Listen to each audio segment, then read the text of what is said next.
Hey everyone, welcome back to I Heart Movies. My name is Jonathan North, and today I am so excited to have my first live, in-person guest who I'm not related to. My friend Sam is joining me to talk about one of her all-time favorite films, Jaws. I had never actually seen Jaws before we watched it for this episode, but it's one of those movies that Sam has been trying to get me to watch for years, and I finally agreed to go see it because it actually came to our local theater. Our small town theater has been playing a few classic films this summer since there are no new films coming out, and around the same time I was moving back to my hometown, they were doing a Spielberg week, and Sam saw that and she texted me and was like, "Hey, want to go see Jaws when you come back?" And I kind of hammed and hawed, but then I was like, "Would you do a podcast with me?" And she was like, "Maybe." And I was like, "That's good enough." So we went to the theater, and then due to the chaotic nature of literally everything this year, several weeks later, we finally got the podcast recorded, and I think it turned out great. I ended up liking the movie way more than I thought I would. Sam ended up enjoying recording the podcast way more than she thought she would, and we just had so much fun talking about Jaws. So, my first question for you, not related to things in the actual movie, when did you first watch Jaws? I'm gonna say I was probably younger than 10, because I watched all the horror movies that my parents loved at very inappropriate age, despite the fact that Jaws is rated PG. So actually it would have been right in my wheelhouse, but I was probably really young. So yeah. I don't remember when. It's not one of those horror movies that traumatized me as a child that I remember watching it, but I'm gonna say probably younger than 10. The ones that traumatize you are probably a little more vivid. Yes, they are. And I love them to this day, despite that trauma. So what was it about Jaws that you liked so much? Well, other than, as a kid, you're always rooting, you want to see the shark. You want to see the shark and all the action. But as I grew older, I appreciated the acting, the storytelling, the cinematography, the setup. You got these three guys that are very, very different, and they have to work together to go try to kill this shark that none of them have seen, other than when it's eating a little kid. That was a quick moment. I'm sure it didn't sink in. And I just love their camaraderie and how they start to bond, and then Quint's PTSD and, the madness he has from his time in the war just kind of takes over, and they're just have to fight to survive between each other and the shark. Mm. Yeah, I didn't really know much about Jaws going in. I've never watched it. I'm not a huge horror movie fan. Mm-hmm. I guess my thing was I was afraid there was going to be a lot of gore, and it turned out there wasn't as much as I thought there was. No, there's just a couple big hits they hit you with, like when the shark comes out and eats the kid on the banana tube. And that was more blood than gore. And it's quick. Yeah. They knew we're killing children. We have to make it quick. Mm-hmm. It can't, but then you get Quint, who gets, falls into the shark's mouth, and they're like, more blood, more. And he's screaming, and you're like, wow, that's quite the flip from everything else we've seen. But that's what... That was probably the worst one, because the rest, you didn't really know the people. Yeah. They weren't on screen much. And that's the moment, if you watch Jaws on TV, on Channel 7 or something, that's they cut most of that out. Usually you see Quint fall, the shark bites him, and then it's dragging him into the water. So if you've only ever watched it on TV, and then you watch it on DVD or in theater like we did, you get to see the whole messy attack. Well, with the gore and stuff, for what they did, with the first kills, it was different than Jurassic Park. Oh. And I guess the main thing that I noticed was different was they go for the people that Jurassic Park doesn't want to go for. Jurassic Park sticks to mainly adult white guys. And people other than Samuel L. Jackson, who... Oh, that's true. Yeah, but then, it's not a Hollywood cliche unless the poor black guy dies, unfortunately. And Samuel L. Jackson was just too awesome to leave in the movie. Well, I guess the main thing that surprised me was like the first one was a woman and the second one was a kid. Yeah, drunk college girl. And also a dog. Yeah, the poor Pippet. The dog just disappeared. Yeah. Though. You never know for sure, but I'm pretty sure the shark. I'm sure they were like, we can't film that. We can't show the dog getting eaten. So, I guess I wasn't aware that this is actually based on a book. Yes. Have you read the book? On my list of things to read, I think I read the Wikipedia of it because I really wanted to know like what inspired this, and it's very different.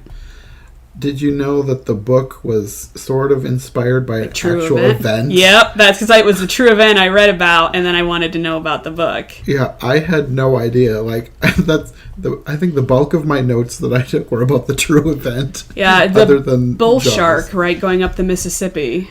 Actually, it may or may not have been a bull shark. There are like multiple theories. They think it might have been multiple sharks.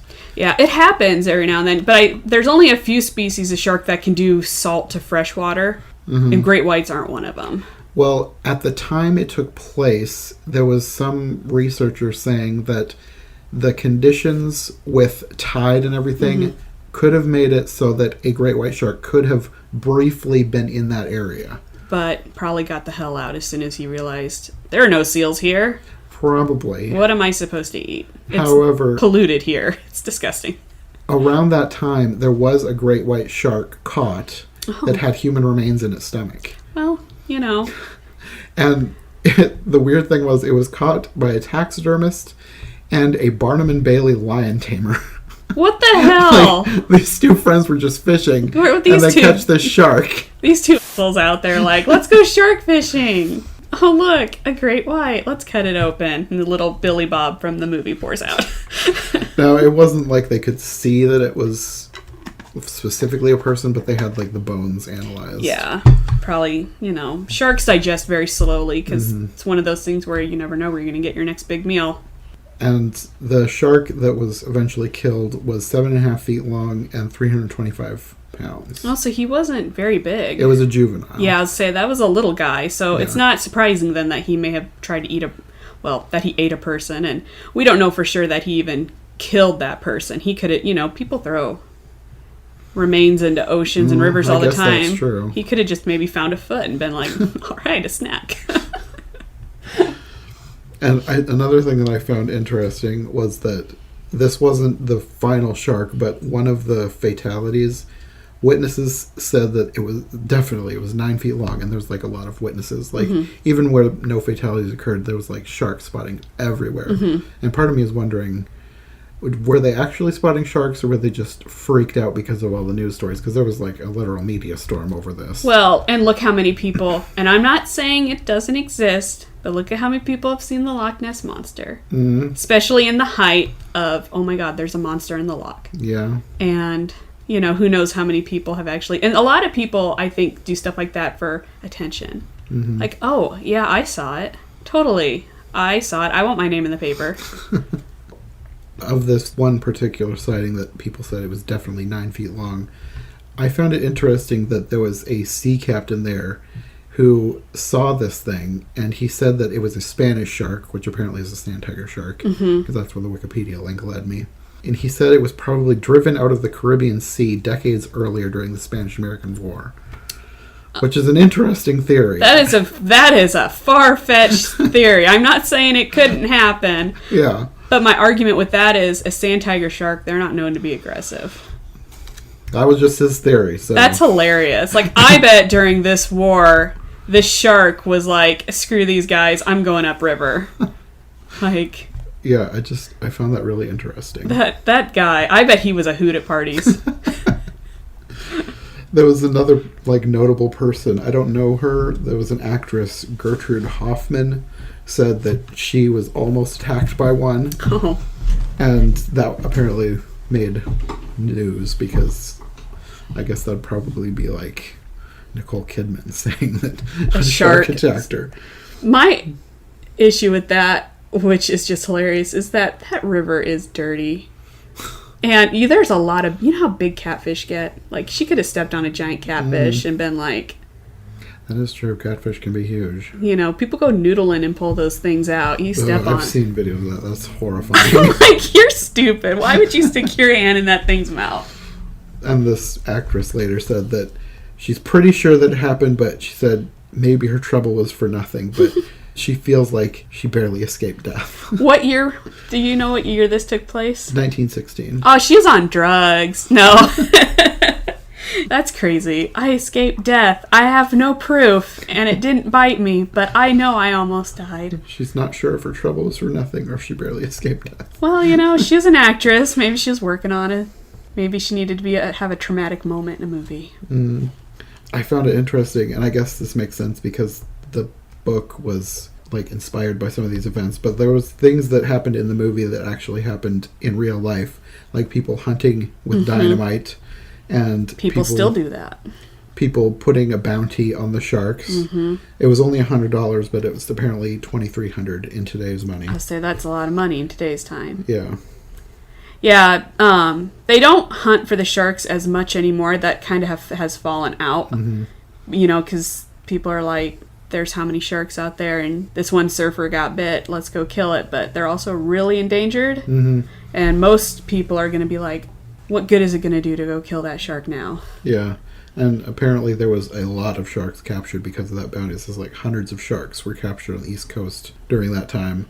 And it was described as the largest scale animal hunt in history.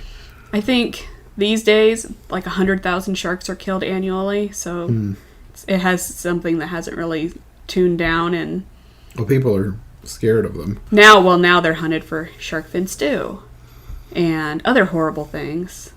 I also found it kind of interesting that the guy who wrote the book is kind of sad that he wrote it because he feels like he contributed to people's fear of sharks. Yep, I had heard that too, that he felt bad. But I feel like as time goes on, when you watch Jaws and then you look up sharks later, like if you do your research, you learn about them, and hopefully it means you learn to not be afraid of them, but to actually understand that.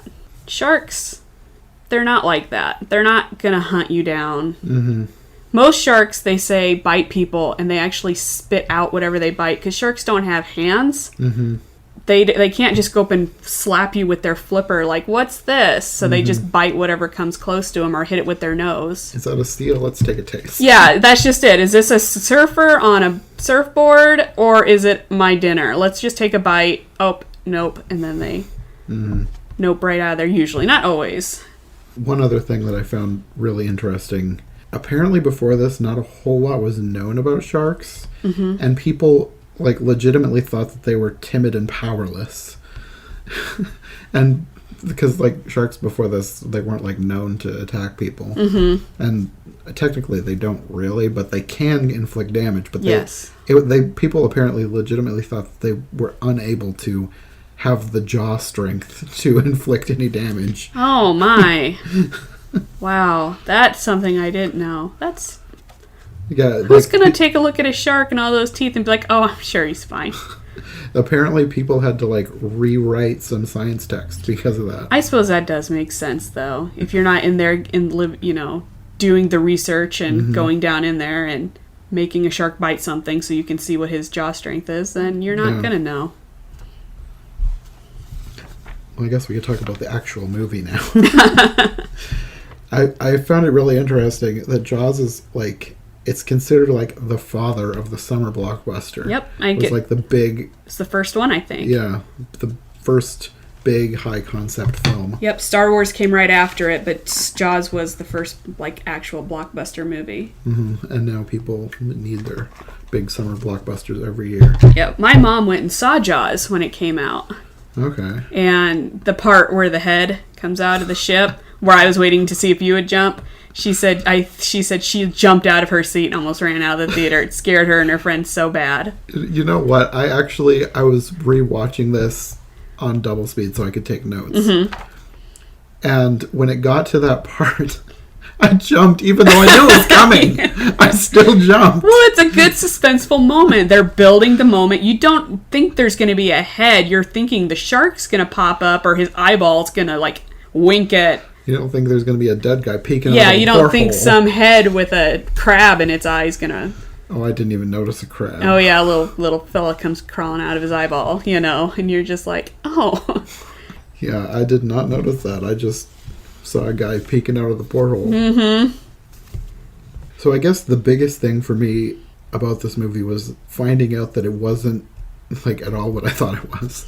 Oh, you thought it was like a gore/horror film, and I partially just because the only clips I'd ever seen were of the hunt in the second half of the film. Yeah. And I guess I just assumed that was the whole movie. No. And it turned out it wasn't. There was a lot more about the characters and like the politics of the town. Yeah, it's a very character-driven movie. You'd like, and a lot of that has to do with the fact that the shark, and I don't know if you have this on in your notes later on or not, that the robot shark Bruce didn't work half the time. So a lot of the scenes that they had originally planned out to film with the shark just never worked because the shark was constantly breaking down. Like, they would have walkie-talkies and they would call each other and be like, quick, the shark's working, get down here. And I think it worked out for the best that the robot was broken most of the time because it's a great movie and the jump scares are great. And the shark has aged very well. They did a very good job. But I think if the shark would have been in it more, I think it would have been bad. It would have cheesy. Been cheesy, yeah. Like the sequels. Don't watch those. I've never seen the sequels. Don't. Well, of course I've never seen them. I never saw the first one. Yeah. And the second one's fine. The other ones, I think the fourth one, spoiler alert, he jumps out of the water and he roars. And he stalks the family from Amity Island to like the Bahamas. This shark follows a plane and ends up where they are. It's not good. How does that even make sense? It doesn't. It's a bad movie. Where did the shark come from? Like, this shark dies, so it's not the same shark unless it's like reincarnated. Oh, they give the impression that it's like part of the same family and it wants revenge. Sharks don't have the brain power to want revenge. Especially over, I think this movie takes place like, the kids are adults, so 20 years or more. Yeah, it's just...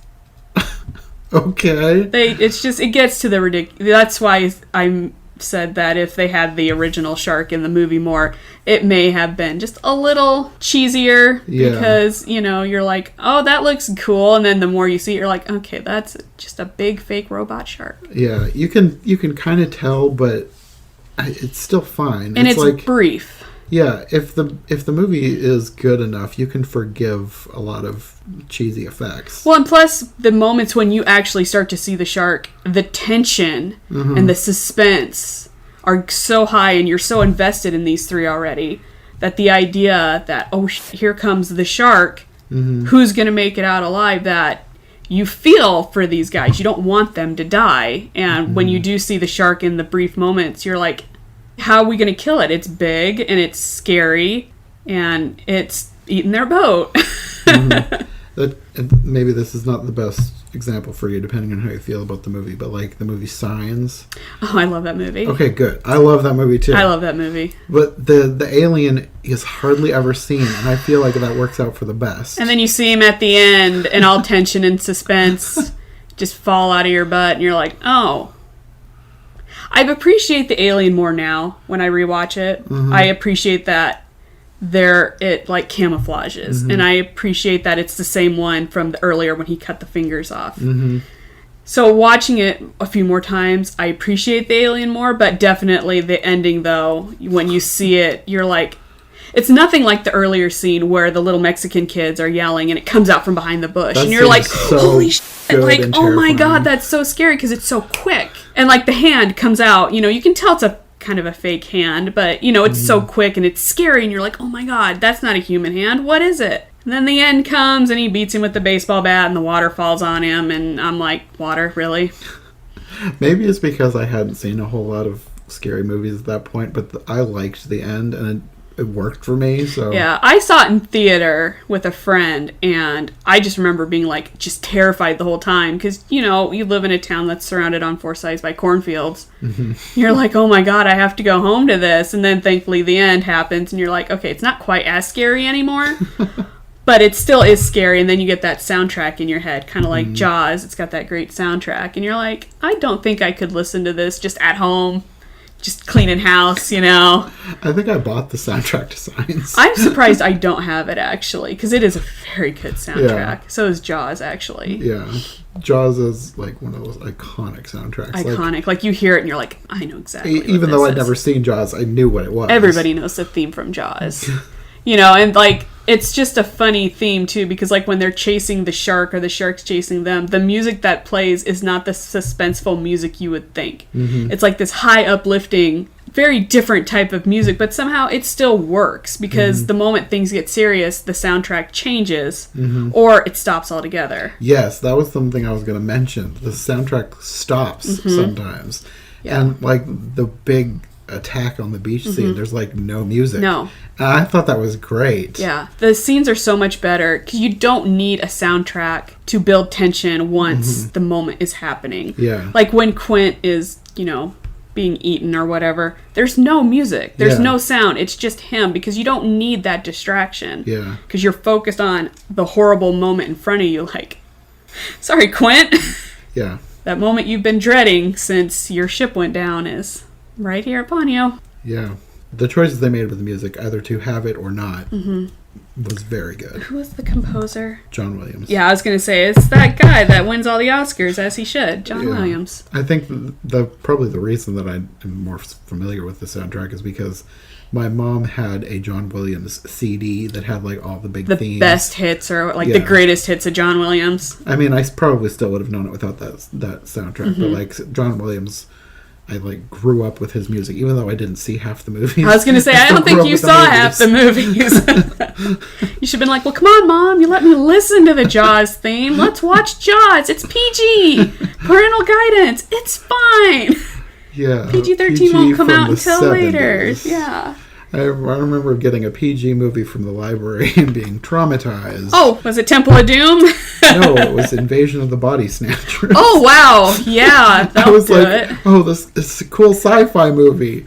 Oh, there's a horrifying dog with a man's head. What are they doing to those people? I was horrified. Yeah, that's... This is PG.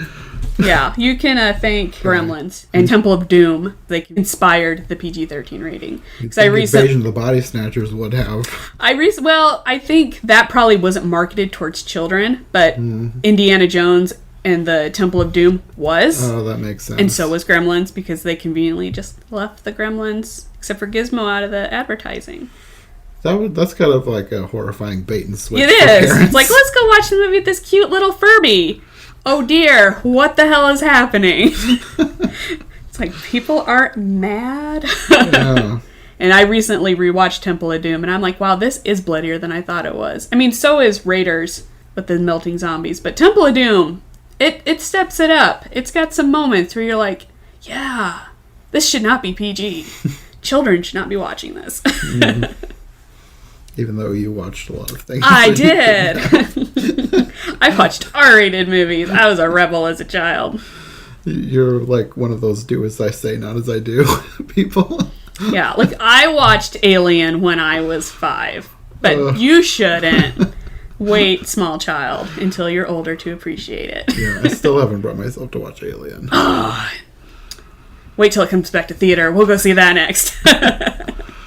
Maybe. Oh, it's so good, though. I do actually kind of want to see it, but I've kind of wanted to see it for years, but I also kind of don't want to see it. The Alien movies are one of those movies, the first two, not the rest, that when you watch them, even if you don't watch them for the horror aspect, you watch them for the set building. And again, the character development. And the building of suspense. Because like Jaws, they don't show them very much. The second one you see them more because that's how sequels go. But the first one, you don't see it very much. And again, it also had something to do with the fact that they also just couldn't afford it. They were like, we can't. Sometimes that makes movies better, though. It does. Like, the horror movies are always better when you don't see what's coming. Except for like Halloween and Jason and stuff where, you know, it's just a dude in a mask. But...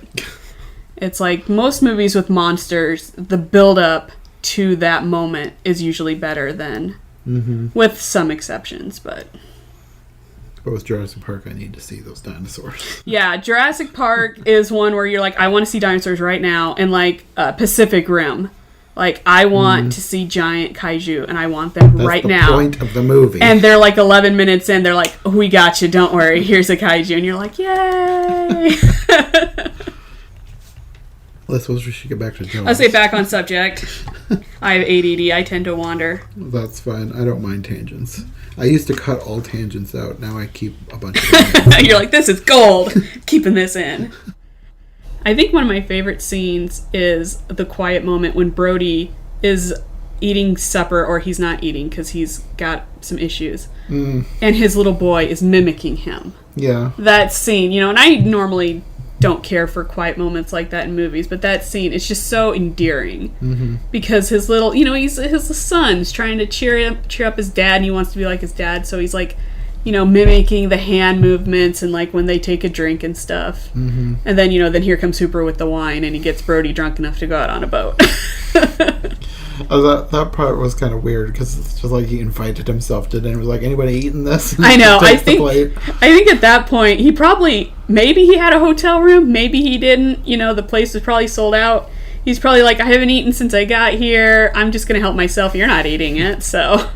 And I like how they just smile at him like, okay, this guy's kind of a little weird, so we'll just let him.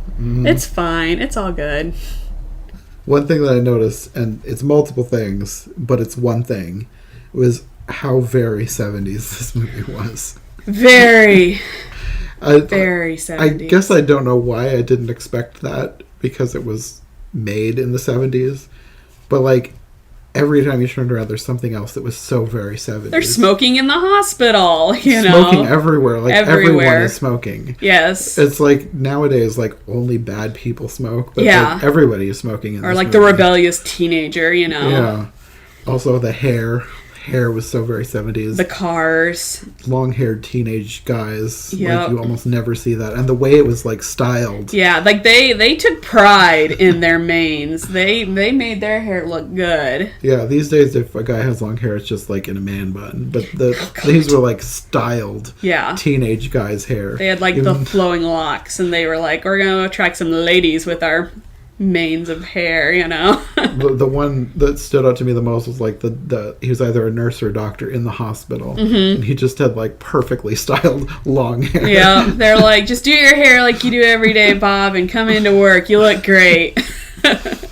And of course, like, fashion, but like they're at the beach too, so like swimsuits. The swimsuits, like very small men's swimsuit, not like Speedo, but like small, like really short legs. Like, you never see that these days. Yeah, and like the diversity of the people at the beach. Like, you have old people, you have overweight people. It's not all beach babes like Baywatch. It's you look at that beach and you're like, there's real people, real average people. That's another thing that I noticed about this movie was how the people in the movie made it feel like a real story instead of a movie. Yeah, because like you don't have like a ton of hot people going after the shark. They're just average people. I mean, you look at Brody and it's like these days he'd be like Chris Hemsworth, which I'm not complaining, but it'd be some hot guy, who eventually is going to take his shirt off, and he's got like a supermodel wife, and they're just, you look at him and you're like, these are all normal These are normal people, like you'd go to somewhere and this is who you'd run into.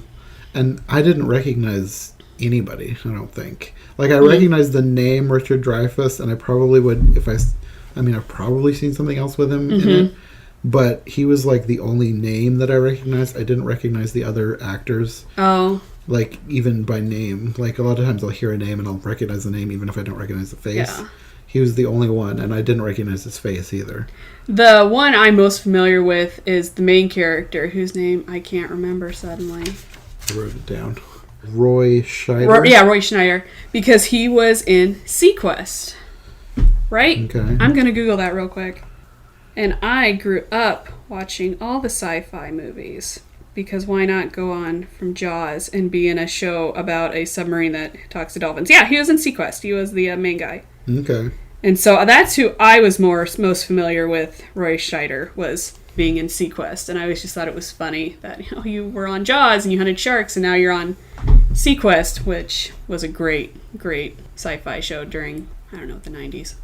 Okay, I've heard the name. I don't know what it is. It's been a while since I've watched it. I just remember them being on a submarine, and there was a dolphin that talked to people, not talked, but it had like a way of communicating with the humans, and it was a really neat show. Was it for kids or was it like an all ages show? It was like everybody probably watched it. Okay. It was probably like not like 5-year-olds, but like teenagers and up or young teen and up. Did you say like talking to dolphins? That seems like something that would happen in a kid's show, but sometimes you get weird stuff in it was like during the time of like Star Trek and like Hercules and Xena and like all those just weird sci-fi fantasy shows that were on. Yeah, and those, I guess you probably call those all ages shows. Yeah, you know, they were just on TV and that was it. Yeah, and with the normal looking people, I felt like they did a good job of making them act normal too. Like, you know how in most movies every line of dialogue is like crystal clear, like they've rehearsed so much, everything is perfect.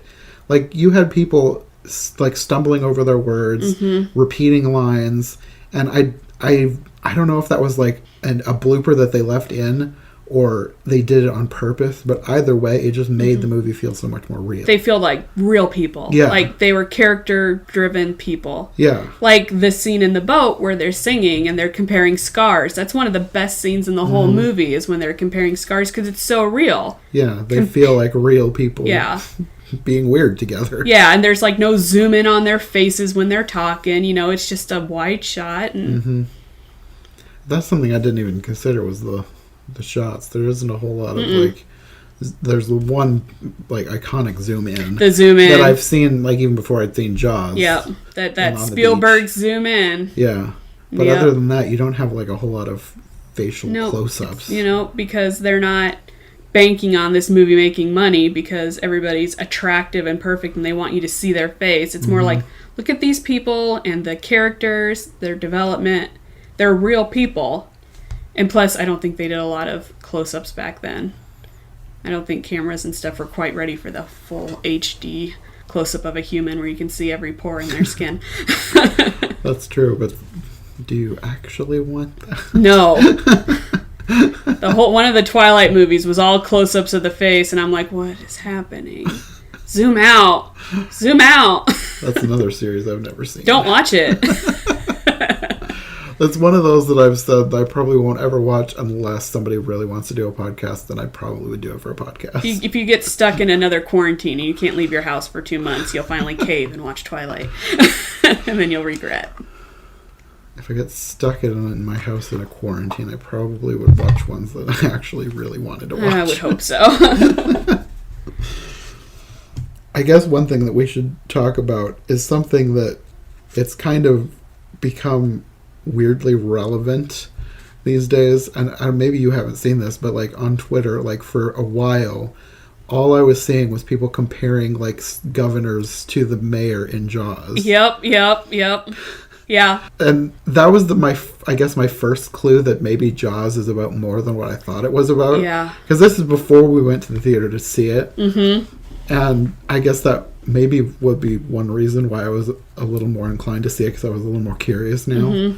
But I just found it weirdly relevant seeing all these posts comparing like the governors really wanting to reopen things because they got to make money. Yeah. And I mean, it's not like it's an illegitimate need, but still, it felt really... Yeah. And you know what? That apple gets reelected in the second movie.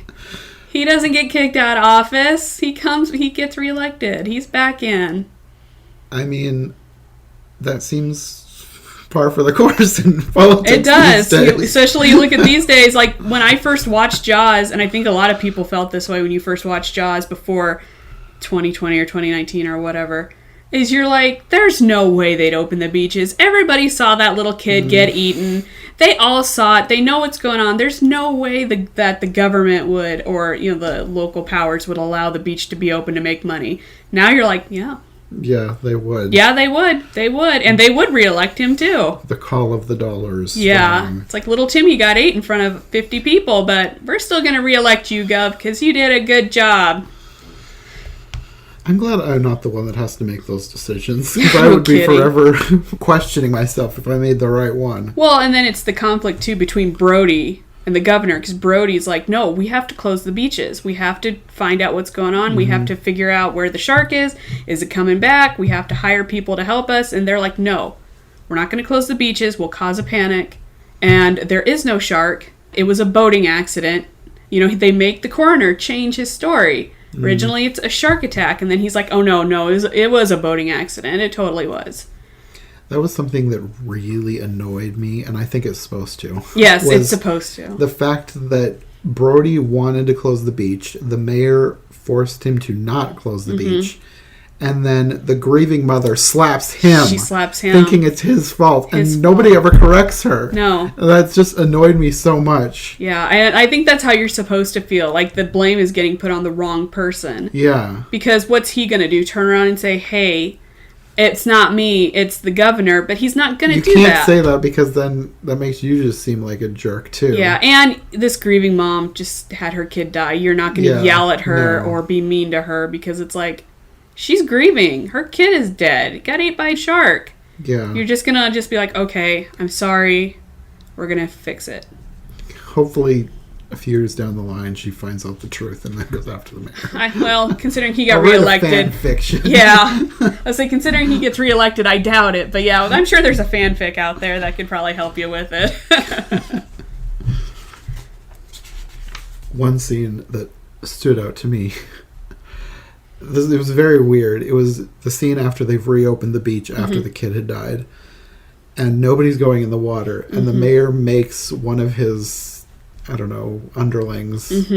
Just this old guy and his wife. He makes them go out in the water. Yep. And it's like, he's like, it's almost like he's sacrificing this guy, even though the guy doesn't die. It's like, some of you may die. What's that quote from Shrek? But it's, you know. That's a sacrifice I'm willing to make, you know. And, yeah.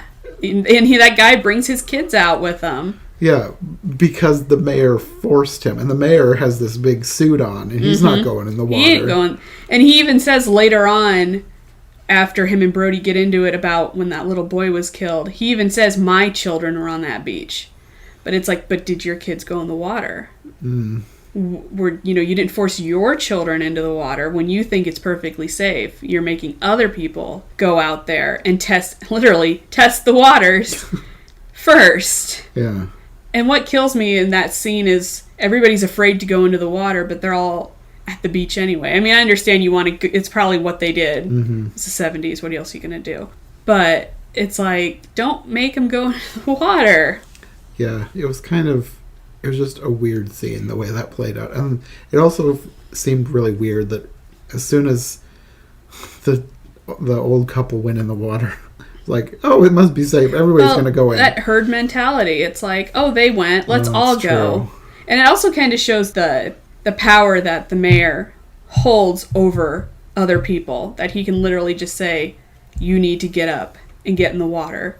There's like that silent threat of, or maybe you'll lose your job. You know, I don't know if he had anything over this guy or like maybe the power to fire him. But it kind of gives you the impression that if you don't do this, you're gonna, not be in my favor anymore. It's like that political power over other people. People like that kind of disturb me. Well, and that's the whole point, too, is that that's how it's supposed to feel. I forgot, too, another thing with things relating to today. And this was not something that... I don't think anybody mentioned this on Twitter. This is just something that I thought of, was all of the people going out to hunt the shark. They're like all cramming into the small boats, like even though they're being told there's too many people in that boat, you need to get less people in these boats. It was like, that's like what people are doing today. Like, we're not supposed to have too many people in certain areas because... But we're going to do it anyway. Crowds are what spreads the disease. Yep. But nobody listens to that, and they crowd anyway. Yeah, because, like, for them, too, like, Brody and Hooper, they respect Brody to a point because he's the sheriff, but Hooper, he just shows up and starts trying to tell him what to do for what's best for him, and they're like, we're not going to listen to you. You're not from here. You're not one of us. We're going to do what we want. We've got dynamite. We're going to go out in our little boat and throw a bunch of blood over and bait the water and try to lure in a shark and throw dynamite in the water. Yeah. They're probably all drunk too, but Probably. But just the flagrant disregard for rules just struck me as relevant. Yeah, it's like, we're going to do what we want, and you can't tell us any different. Yeah.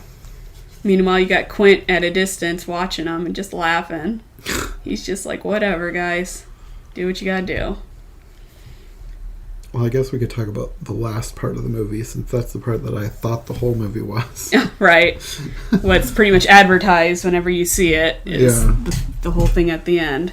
I found it kind of interesting that I don't know if this is on purpose or if this is just something that I made up, but I feel like the state of the boat is sort of representative of the state of Quint's mental capacity or whatever, because like the more the boat gets destroyed, the crazier he gets.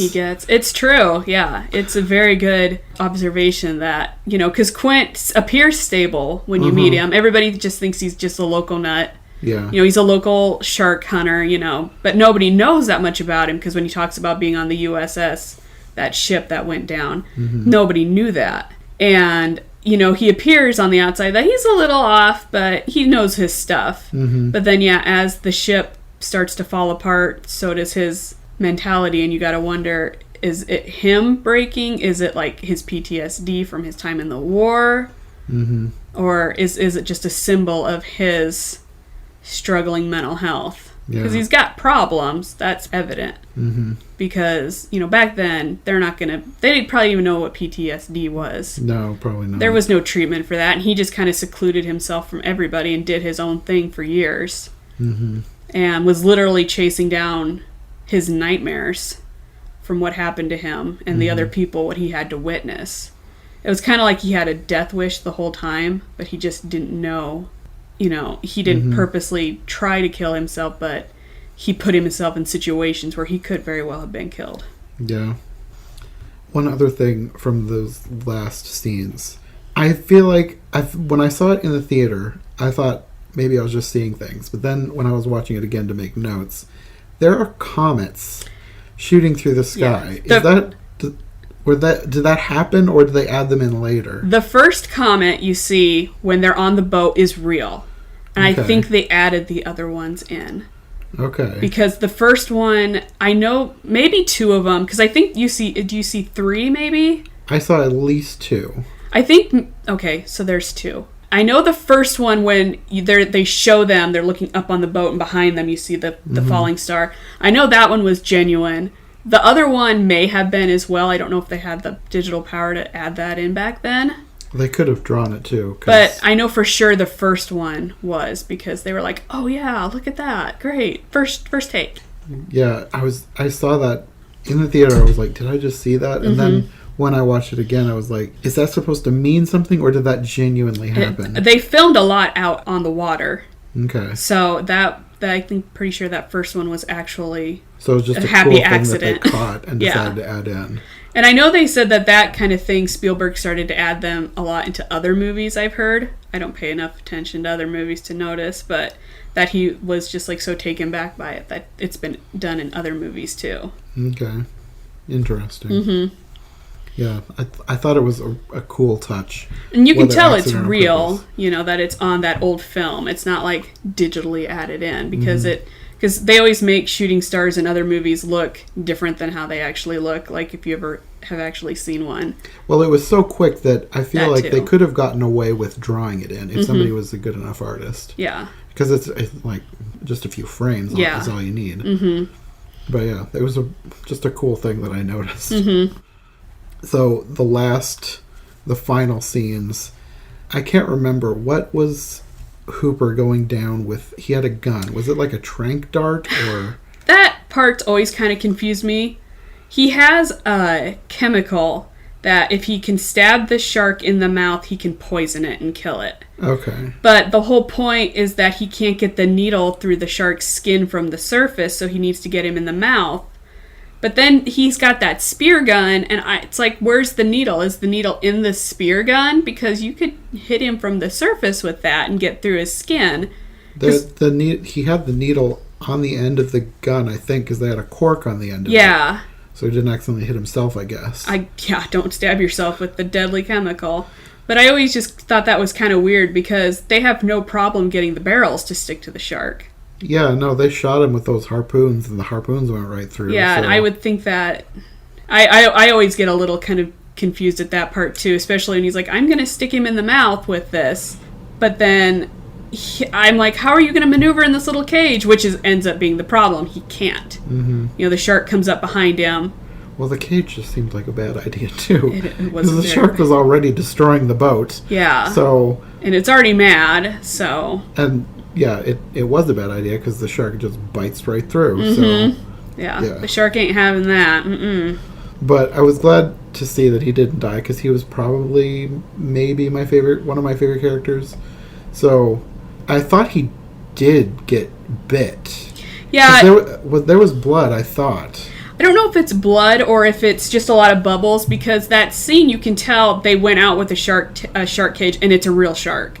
Those scenes underwater are a real shark. You know, not really? the close-up. Not the close-up of when Jaws comes by, but you can tell when the cage is being destroyed. That's real shark footage. Huh. So I'm guessing that maybe they went out to an area and they just put bait on a shark cage and just let a shark... I've never watched like how they made those scenes, but you can tell just from the way it's moving and that it's got like a sucker fish at one point attached to it. So you're like, well, that's an actual shark. This is real footage. So I think it's just a lot of bubbles. Because he doesn't have any injury when he comes up that we can see. Yeah, because there was only the one part where I thought I saw blood when the shark was attacking. Mm-hmm. And then he swims down to the bottom of the sea and you don't see him until he hides the end. out, yeah. That, like, once the shark is dead, that's like the end, so you don't actually find out if he was hurt or not. Mm-hmm. I just thought that he got bit. And that was part of why I was, like, thinking maybe he died, and maybe that was on purpose on the filmmakers, like they want you to think maybe he died, but you see him swimming down because he dropped the trank or the poison or whatever it was, but he's gone for quite a while. He ain't coming back. He's like, I got oxygen, I'm gonna hang out back down here for a little bit, and I don't really blame him, especially with the shark going crazy on the ship above. Yeah, you know, you could probably see it, you know, and he probably had no idea what the hell was going on. He's just like, I'll just let them deal with it. I wonder how far out they were. They weren't that far because there's seagulls around, and at some points when they do bigger shots, you can see the lighthouse and like the inlet or whatever it's called out there. I didn't remember. Because they were on their way back inshore. They were going to lead him back in and drown him. And that's when Quint won't listen to them when he's starting to go. And they say, don't push the ship because it's already been flooded and on fire. Mm-hmm. And he ignores them and he pushes harder until the engine burns out. And then they're stuck. Yeah, and I think the reason I thought they were further out is because at the point where he destroys the radio, which I still don't really understand why he destroyed the radio. He was just his craziness. But he destroys the radio, and then everybody's, like, freaking out. And I was thinking, like, well, are they stranded now? Mm-hmm. And I think they were further out at that point, and then they start to make their way back. Okay. Back inland. That makes sense. Yeah. Because I think the little bit of sanity that Quint had left was, like, we need to go back. Yeah. But then things escalate, and his mental capacity just drops, and... You know, like you said, as the ship gets more destroyed, so does Quint. Mm-hmm. Well, then you have, like, the final battle. It was like the shark kind of jumped into the ship. Yeah. I'm wondering how exactly... Is that realistic? Is the shark actually going to be able to do that? Shark, great whites, they jump. Ooh. There is a place off South Africa called the Circle of Death. I have seen pictures of sharks jumping out of the water. And they come up from the bottom, and they hit seals, and they full breach. And fishermen do not go there because a shark might accidentally jump in and sink your boat. Now, granted, I would avoid that place too. Yeah. Now, granted, the way Bruce, our shark, jumps is not exactly the same as a great white hunting a seal. That was more like, kind of launches himself onto the back of the ship. But and he was like, at that point, he was like, it almost seemed like he had a vendetta. Like he's had enough to eat these people. He's like, I've had enough of these guys. They're making me mad. They keep shooting me. I'm just gonna eat them. I'm gonna take these guys out. I haven't eaten in a couple days. I got the munchies. He was hangry. He who's also hangry enough to eat an oxygen tank too. Yeah. That I don't remember. I don't know if I actually knew that was how the shark went out. But as soon as he had the oxygen tank in his mouth, I was like, that thing's gonna blow up. Yeah, because they kind of do a earlier when Brody knocks the tanks over. Hooper says, if you screw around with these, they're gonna blow up. Yeah. And you're like, oh, okay, that's good to know. And then it comes back later when the shark has it in your mouth, and you're like, Hooper said if you're not careful with those, they're gonna blow up. Well, really, that is the best way to take this thing out, because it doesn't seem to be dying by any other means. I think that's not the original ending, and I think the original ending, the shark, like, impales himself, like, maybe on the mast or something. Okay. I know there was, like, I don't know if there were two endings, or they were, like, debating on how to end it, but I know they went with the explosion because it's more dramatic. Yeah. It's the big, it's more satisfying. You blew the shark up, he's definitely dead. His head's gone. That shark's dead. And adding something else to be a staple of the summertime movies, explosions. Explosion. Dead shark. You get that last moment from Brody, that smile son of a pulls the trigger and the shark blows up and you cheer because you're like, yay, this is great. Because it's that last, hit that you need to feel good about the movie. Well, then I guess the very end makes a little more sense if you said they were closer to land, because you have Hooper coming back to the surface and then they swim to shore. And I was thinking they were like out in the middle of the ocean. I was like, how are they going to swim all the way back to shore? Yeah. And then the movie just ends. Yeah, see, if you... first, you'll notice after the shark's dead, there are seagulls plucking dead shark out of the water. Seagulls are always close to shore. And then if you watch the whole credits through... the whole thing, it shows them reach the beach. So if you have it like on and you watch it all the way through, or if you're watching it on TV and they play the entire credits through, at the very end it shows them reaching the beach. Did we stay till the end of the credits? I don't think we did, no. Okay, because I didn't watch the end of the credits. Yeah, because there's no thing at the end, like next time on the next movie in the Marvel Universe, Yeah, okay. Yeah, that makes the end make a whole lot more sense. Yep, they do reach it. Like, if you watch the whole thing through, they reach the beach. Okay. Because, if you just turn it off, you're like, well, did they make it? Like, they're both pretty tired. Yeah, and at least I thought one of them had been bitten, so... See, and yeah, that's true. Yeah, Hooper would have definitely bled out if he would have been nicked by that giant shark. Mythbusters did an episode where they build Bruce... the shark, and they have him in the water because they're trying to figure out ways, if you ever get bit by a shark, how to get out of it. And for the hell of it, they just build a life-size Bruce, and so they're like laying in the mouth of this shark. It's the funniest thing. They even do a quint where they like go halfway down his throat to try to figure out how you'd get out, and I'm like, I think at this point you're not getting out of the shark's mouth. Plus, if there's a shark that big around trying to eat you, you're probably not going to have much luck. Yeah. Great whites do get that big, but they're usually female. The females are bigger, and you don't see them very often. So maybe it was Brucette. Could have been a Brucette. Yeah, she was big. She was mad. She's probably about 70 years old. She's had enough. She's a cranky old lady. Tired of all these kids on her beach. Or maybe she wanted more. Yeah, or maybe she wanted more. Buffet. Yeah. And that's what always made me laugh is, like, they go out and they very much point out the fact that the shark is interested in the kicking and the movement. Like, it goes after the little boy on the banana boat because, again, it kind of looks like a seal from the bottom. And then goes after the dog because dogs kick a lot. And, like, the girl who's out there when she's drunk, she's the only thing around. Yeah. And she's kicking around and she's moving stuff, and she's making a lot of flailing movements that attracts a shark. And I thought they did a good job of having when the shark picks people. Except when he overtips the guy in the pond and goes, he tips his boat over. But that's such a great scene that I don't care. When you see the shark coming and the guy's in the water and then his leg falls to the bottom. It's just such a great suspenseful scene. And then you think he's going to eat the rest of the kids. And in terms of gore, that was probably my least favorite part. I don't know why. It looked more realistic. It did look realistic. It looked nice and fleshy, and you're like, that's... It was... Even the blood wasn't that bad. Yeah.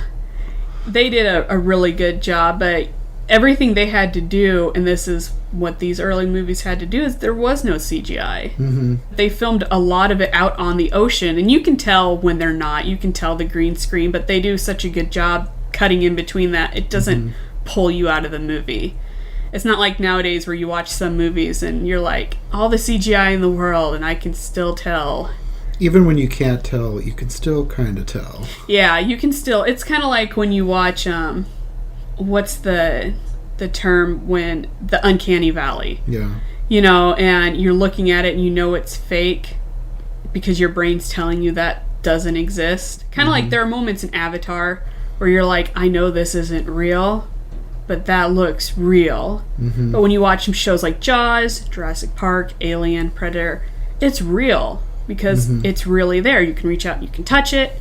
And you're like, I know that doesn't exist, but the fact that it's an actual thing that they made makes it, you know, real and more scary. It's easier to be unafraid of a CGI monster than a monster they have built from the ground up that's actually moving around and interacting with the people. Yeah. I feel like even though I'm not one of those people who hates CGI stuff, because I think people can make awesome looking things with CGI, but like the practical effects just add something more to the movie. Yeah. And it just makes it feel so much more realistic, and that's probably a lot of why Jaws has been so lasting, because it feels real for all the other reasons we've talked about, but also practical effects. Even though you can kind of tell sometimes, they've shot it in such a way that it doesn't make a difference. Yes, and like when the shark's in the water and he's going by the boat, he's not moving as a shark probably would, but the water is just dark enough and the shadows are just right that it doesn't, unless you're someone like me who watches Jaws every summer, because that's my summer movie, and then it gets to the point where you're like, okay, let's really focus on this movie. You're not going to notice these things. But then you also notice fun details, like when the shark's eyes roll back. When he attacks, there are moments where his eyes roll back, and that's what sharks actually do to protect their eyes. And it's just fun little details that they actually put in there of how sharks actually do act. Because Quint says when his ship is attacked, or the people in the water, that their eyes roll back. And he calls it like a doll's eyes, lifeless eyes. Well, sharks do that because they need their eyes. They don't have hands. If they don't have their eyes to help them, you know, he's going to be in a lot of trouble. So their eyes roll back to protect them so that they don't accidentally poke their eye out or something. Because I imagine a lot of things they eat probably fight back at one point, except for little fish. Yeah. Other sharks. I think their biggest problem, other than humans, would be other sharks, and I know orcas have been known to kill that makes sense. Sharks, so. But, like I said, though, don't watch the sequels. You can watch the second one, it's fine, but... Yeah. I feel like at this point, I would watch them just to see how really bad they are. Well, like Jaws 3, they tried CG with it. And it's Jaws 3D. And it's just something else. I've heard if you watch it in 3D, it's better, because that's how it was supposed to be filmed, but that doesn't make up for a bad plot and everything that goes with it. I mean, I guess this happens more than should, but like it seems so weird that a movie with this kind of pedigree, directed by Steven Spielberg, would get such atrocious sequels. But I guess that does happen. Jurassic Park! I actually talked to my mom about this one day, and we were like trying to figure out movies where the sequels are possibly better than the first one. There's not very many. There's like Terminator 2. Like Terminator's great, but T2 is like great. You know, and again, like Alien, I love Alien, and my mom argues that Aliens, the sequel, is better. But they're the kind of thing where the sequel is on par with the first one. You know, and with the Marvel movies, like you get the Avengers, which is so good. But then you get Avengers Age of Ultron, which is okay. It has its moments. But it's not... But then it goes back up again. And then it goes back up again, because they got the Russo brothers. Well, I think that's all my notes. Do you have any final thoughts about Jaws that you want to talk Since I didn't take any notes and I forgot. Not really. I mean, I was going to ask you, so when, I know you said it wasn't the movie you kind of expected because you had only seen the moments with the shark. Mm-hmm. So were you disappointed when you realized that the good part of the movie is just character development and build up until the moment that they actually go out to hunt the shark? No, actually, I think that made the movie better. Mm-hmm, I agree.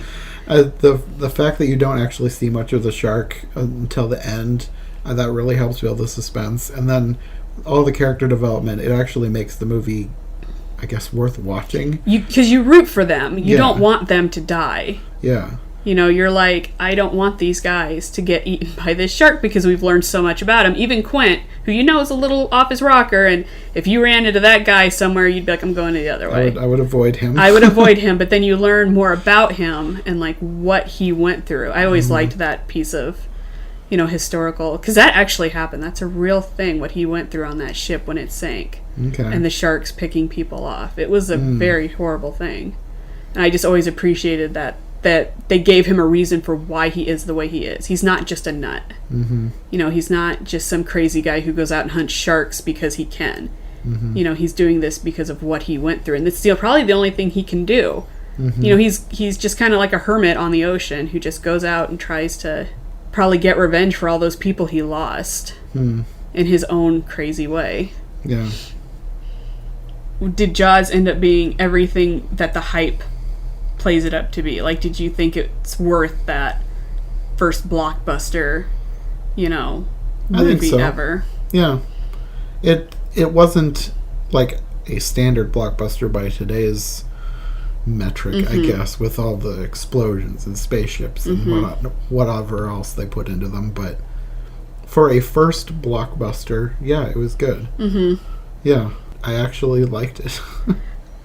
Okay, well, that'll probably do it for our Jaws discussion. Yes. Normally at the end I ask if my guest has anything they want to promote. Do you have anything you want to, if somebody wants to find more stuff from you? Well, I don't have a lot. Instagram, anything? No.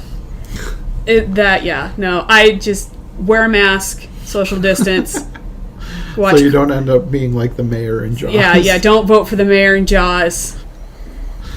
Okay, well, thanks for joining me with this. This You're was welcome. A lot of fun. Yeah, it was a lot of fun.